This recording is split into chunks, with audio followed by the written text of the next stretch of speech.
Welcome to the Purpose-Based Retirement with certified financial planner Casey Weade. Casey is the president of Howard Bailey Financial.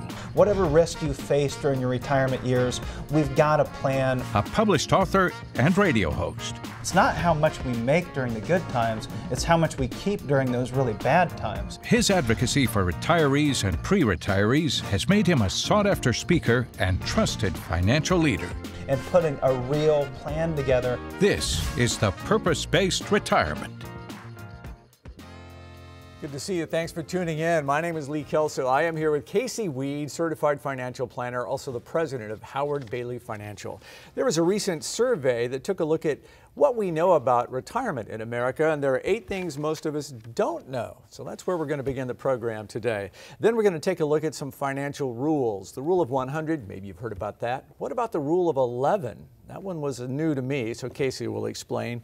And then a little bit later on, we'll take a look at some important deadlines in Social Security, other changes that you need to know about. So lots to cover. I'd like to get started with that survey today. Who did the survey and why is it so important? Yeah, Fidelity conducted this survey. It was the first retirement IQ study that they did, and they did it over a couple thousand respondents, and about half of those respondents were in retirement, half of them were in pre-retirement, and they did it to conduct this experiment to see what kind of myths or misperceptions were holding people back from proper retirement planning. And there were a list of 8 that they came up with. These were their biggest 8 that people consistently had misperceptions or perceived as myths anyways. And what I did is I said, I've seen all of these at some point or another over the thousands of people that have walked into our offices. However, there's a few of them that really stood out. And I want to cover as many as we can, but there's really 4 of them that I see day in and day out. And I think some of these things are very dangerous, whether it comes to how much income we can take out of our portfolio or how long we think our portfolio is going to last, what we think our biggest expenses are going to be in retirement, or how much those biggest expenses are really going to cost us during our retirement years. I think there's never a better time for really education when it comes to your finances than the time before you step into retirement. That is the most important time for you to really understand everything that you have saved and all those obstacles and everything that's going to come your way financially over your retirement years, be that 10 years or be that 30 or 40 years. All right, so let's start there. That's a great tee up for this question.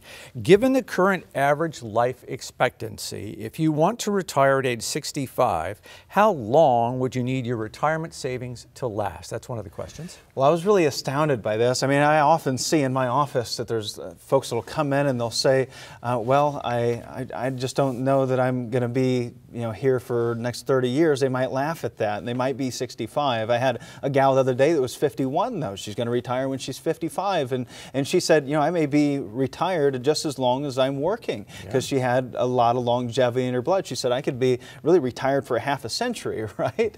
Given the technical advancements in medication and the medical world that we could see, that we have seen over the last decade. Imagine what's going to happen over the next 10 years and the next 20 years. And I think sometimes we overlook some of these things, especially if we haven't been experiencing them in our personal life. And for me, I experienced that very closely here over the last 6 months or so. We had a child that just 5 to 10 years ago would have been given a 5% chance of living, and now he would have more like a 90% plus chance of survival, and he did great and he thrived. And that's just over the last few years. Think about what's going to happen over the next 10 or 20 years. And they had a large majority of these respondents, 38% of them, which was the majority of this one segment that chose this one answer, was 12 to 17 years, saying if I retire at 65, I'm only going to be retired for 12 to 17 years. Well, that takes us not very deep into retirement, and that doesn't line up with what the average financial advisor says and what the average statistics really are for a 65-year-old male having a life expectancy of 85 and a 65-year-old female have a life expectancy of 87. That's significantly longer, maybe twice as long as the average individual thinks they're going to spend in retirement. And the thing is, we just don't know how long it's going to last. I don't know that. But what we can control is we can control that regardless of how long you spend in retirement, whether you live to 85, 75, or 105, we can still guarantee that you're never going to run out of income. So let's jump ahead to the next question. Approximately how much did the average monthly Social Security benefit pay in 2016. Yeah. Well, they significantly underestimated this, and that was $1,300 a month. And that's what I find is people undervalue their Social Security benefits, and then they don't place a lot of emphasis on doing that planning. $1,300 a month is around $15,000 a year. That's equivalent to having about a $400,000 portfolio at a 4% withdrawal rate. That's a big number, and don't take it for granted. What percentage of your savings do many financial experts suggest you withdraw annually in retirement? Well, that's known as the prudent man's rule, which is 4%. However, I was surprised to see some of these huge numbers. I mean, I've had retirees say 7% or 8%, but they actually had almost a third of these individuals say they could draw upwards of 10% or more. And Fidelity said at 10% or more, many of these individuals are going to be broke within 10 years of their retirement date. And that's a big factor of interest rates that we're living in today, markets at high market valuations, and this is why you have to have a different strategy. So if we do see a major pullback, you are going to be prepared. Where are you going to get your income from next year if we have a major market meltdown? This is the type of planning we do. And I think this one's particularly shocking. About how much will a couple retiring at age 65 spend out of pocket on health care expenses over the course of their retirement? You know what I found was interesting, and that number's $260,000, be it. Okay, so that's shocking. A huge number, right? That's out of pocket for an average 65-year-old's $260,000 that they're going to end up spending. And what's astounding is they did underestimate that number greatly on average. However, if we look at the number one expense that retirees thought they were going to have, they put health care down. They said health care is probably going to be my biggest expense during retirement. And it was actually housing is the biggest expense typically for retirees. But I think that all comes out of this fear and the unknown when it comes to the healthcare world today. And this is just another reason to not just have a healthcare strategy in place, but a long-term healthcare strategy is too. $260,000 sounds like a lot, but it could easily be $500,000 or more if we ended up in some type of long-term need situation. And there's things that you can do today to prepare for that so that you can step into this time in your life with confidence. Boy, those are sobering numbers. All the more reason to have a plan, and that's what we'd like to help you with. So for the next 5 callers, we're going to custom design for you an easy to understand financial review. There's no obligation and no cost for this initial review, where we will run a fee report to help you untangle what it's costing you to work right now with your current planner or advisor. We'll perform a tax analysis to show you how you could potentially reduce your taxes. We'll conduct a portfolio risk review to uncover unnecessary risks that could be happening with your nest egg, and we'll create a customized lifetime income plan using proven strategies and techniques that turbocharge your retirement. So we're taking all the guesswork out of financial planning for you for the next 5 callers who call right now at 482-9559, 482-9559 or 482-9559. Hope you pick up the phone. We'll be right back with questions from viewers. Stay with us. It's your retirement. How will you live it? How will you be remembered? Will you be able to take me on vacation? Will you be there for my ball games? Will you teach me your values? You'll be able to play with me. Oh, help me go to college. How will I remember you?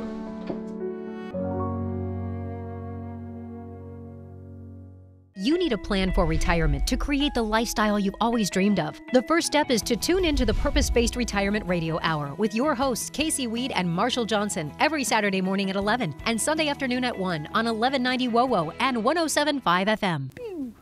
Marshall Johnson has joined us. He too is a certified financial planner with Howard Bailey. We're going to be here today taking questions from callers. If you would like to have a question sent to us, we might use it on the air. So just email info@howardbailey.com. We'll see what comes in. We might pick your question and bring it about. Right now, though, we're going to take a look at financial rules. Exactly what is it that some of these rules mean? Now, I have heard of the rule of 100 many times, but explain that for folks.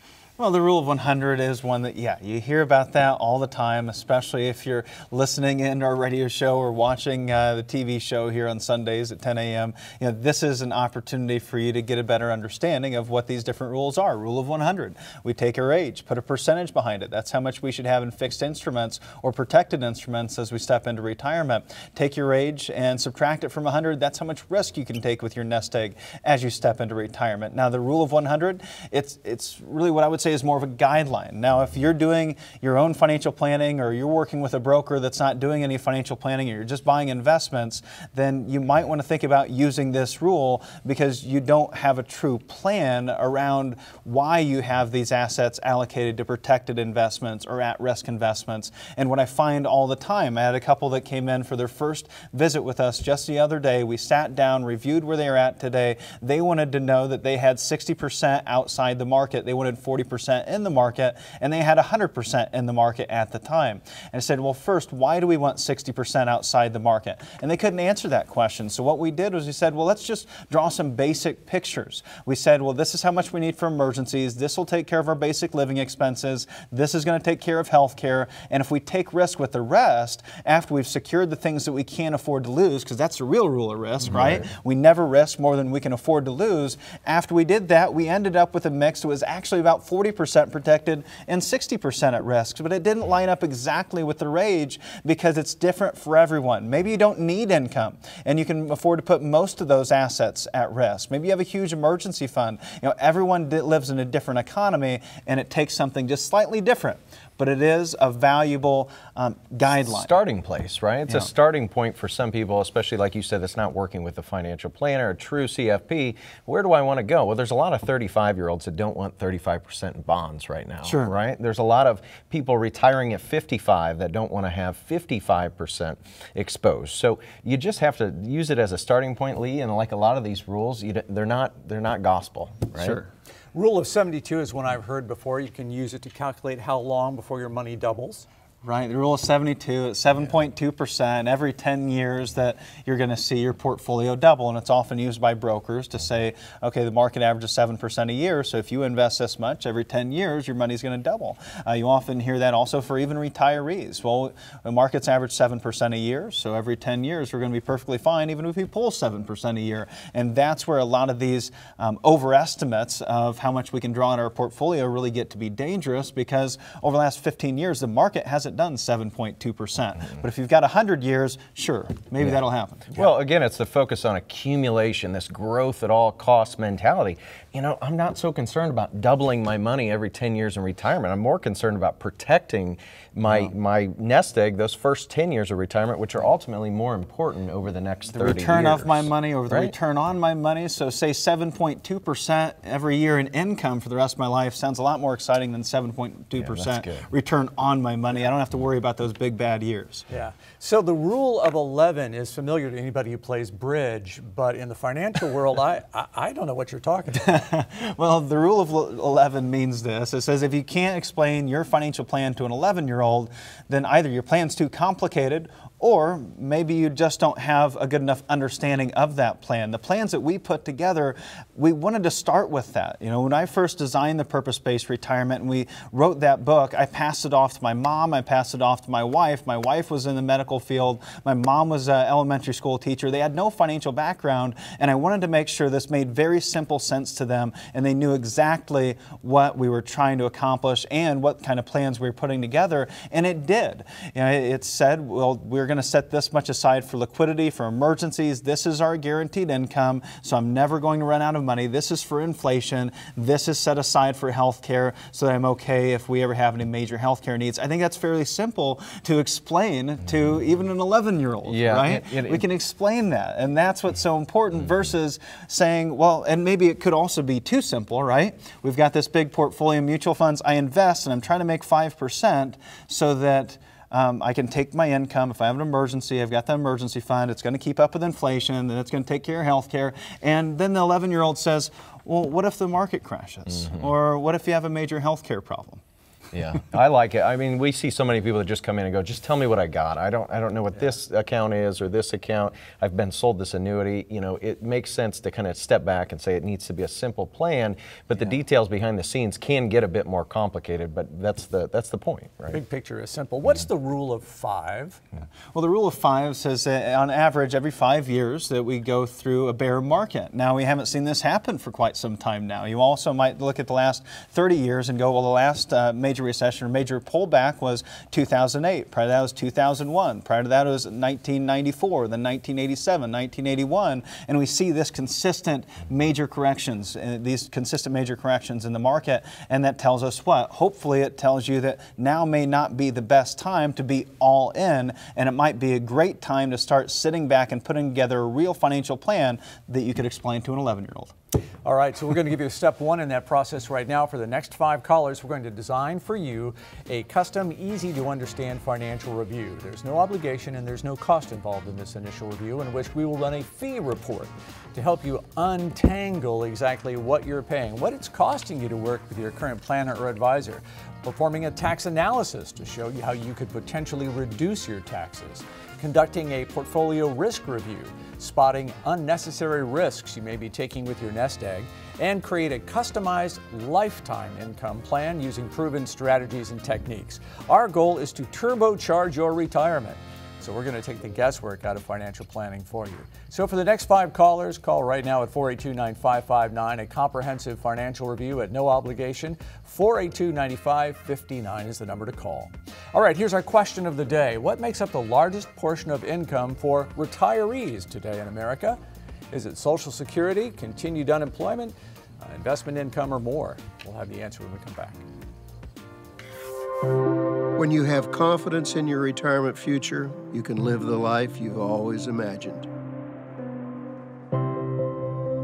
Because of planning, you now have time to reflect on the wonderful memories of your life.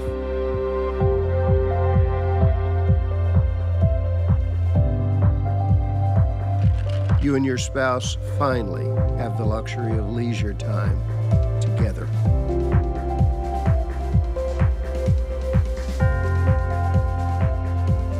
To spend fun times with your grandkids, sharing the joy of their excitement about life.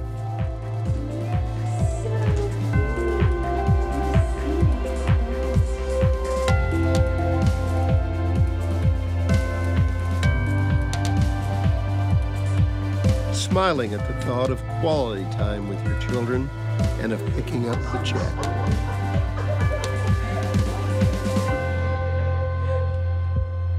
At last, you have time to breathe and rekindle the love of your life. Why? Because you imagined what could be. You planned for retirement.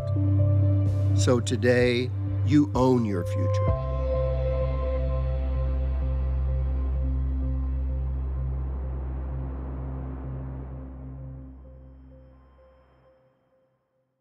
You need a plan for retirement to create the lifestyle you've always dreamed of. The first step is to tune into the Purpose-Based Retirement Radio Hour with your hosts, Casey Weade and Marshall Johnson, every Saturday morning at 11 and Sunday afternoon at 1 on 1190 WOWO and 107.5 FM. Here again is our question of the day. It has to do with Social Security and how important it is in retirement. What makes up the largest portion of income for retirees today? Casey? Well, Lee, you gave away the answer, and that is A, Social Security, right? So that's what we're talking about, Social Security. Social Security actually, for 65% of retirees, makes up, believe it or not, over half of their annual retirement income. And if we take that a smaller segment, 36%, for 36% of Social Security beneficiaries over the age of 65, it makes up over 90% of the retirement income. However, this is such an often overlooked number. It comes to planning your Social Security benefits. Many times you might be sitting down with your broker, you're getting ready to retire, and you're still talking about the next best stock or the right mutual fund, the fees and expenses in the next mutual fund that you want to buy, or the next best bond or fixed income instrument to buy, whether you should be buying annuities or stocks. Are you really focusing on the right thing? When we know that Social Security is going to make up a significant portion of the average retiree's income during the retirement years, we have to make sure we're putting together a Social Security strategy because it's part of the retirement income puzzle. It's not all about Social Security, but it is part of that puzzle. It's not just about your pensions, your 401ks, your IRAs, your real estate, your savings, your investments. All these things have to come together in order to complete that puzzle. And then you incorporate your tax planning and your estate planning into that income strategy. strategy, and you've got a real comprehensive strategy for your retirement years. So ask yourself, are you talking about the right things? Because now is the time to focus on income.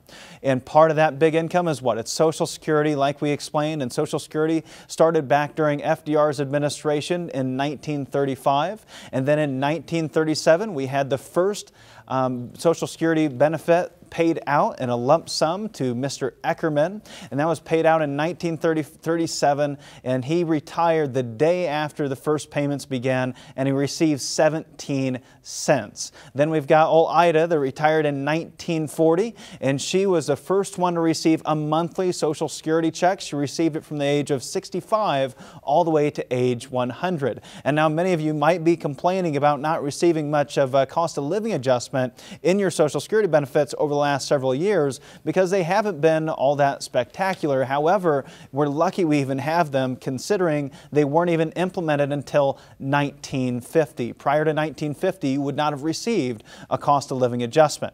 Next up, who's eligible for Social Security? First, we have our retired workers benefit, the most prominent benefit. You're eligible for that once you turn age 62. You may be eligible for a spousal benefit. Those spousal benefits maybe even being divorcee benefits. You may be able to qualify for spousal benefits in a different way, whether you're divorced or whether you're married. We're also going to talk about survivor benefits. Survivor's benefits, whether you're a widower or a widowee, you may be able to also draw on some of those Social Security benefits at a different time. Now, there's some other benefits in there. There's benefits for minors. There's benefits for the disabled. However, these are the main benefits because we're going to be focusing on you, the retiree and pre-retiree. How is the benefit calculated? I get this question all the time. Well, Casey, I think it's my last 10 years. Should I work one more year? Is it last 20 years? It's actually based on the average 35 highest years of earnings that you've had throughout your earning life, and you have to have 40 quarters to just be eligible. So you have to work for 10 years in order to be eligible for that benefit, and then it's calculated based on your highest 35 earning years. And you might say, well, Casey, my earnings back 20 years ago are significantly less than they were today, and a lot of that was due to inflation. Well, that would actually be adjusted upwards for those lower earning years due to inflation. And so they are inflation adjusted, and up to $127,200 of your earned income in 2017 counts into this calculation. A zero can really hurt, though. We have to make sure we don't get any zeros because that goes in to that average calculation. What kind of benefit are you going to receive, and when will you receive it? Well, at age 62, that's the earliest for most benefits, unless potentially you were widowed. And the benefit gets reduced 25 to 30% over what you would receive at your full retirement age. And it's a permanent reduction if you collect it early. Now, if you wait till your full retirement age, that'd be age 66 if you were born between 1943 and 59, or 67 if you were born after 1960. At that point, many folks will say, well, I was planning on retiring at 66 or 67 because that's my full retirement age. I want the most out of Social Security. When in reality, you would actually collect more because that's not when your benefits max. They max out after your full retirement age at age 70, increasing upwards of 8% per year and leading to a permanent increase in that income for the rest of your life, and again, maxing out at the age of 70. Now, there's been some major recent Social Security changes that you should be aware of. They started back in 2015. The Bipartisan Budget Act of 2015 was signed into law on November 2nd of 2015. The purpose of those changes was to protect and preserve the Social Security system, or in other words, close some unintended loopholes, as it was stated in Section 831 of this rule change. The new rule will effectively end file and suspend strategies and restricted applications for spousal benefits in the future. But there's still opportunity. If you haven't filed yet and you meet some certain deadlines, you may still be able to file and suspend. You may have put together a retirement plan that was based on file and suspend, or based on filing restricted applications, where you can squeeze every single dollar you possibly can out of your Social Security check.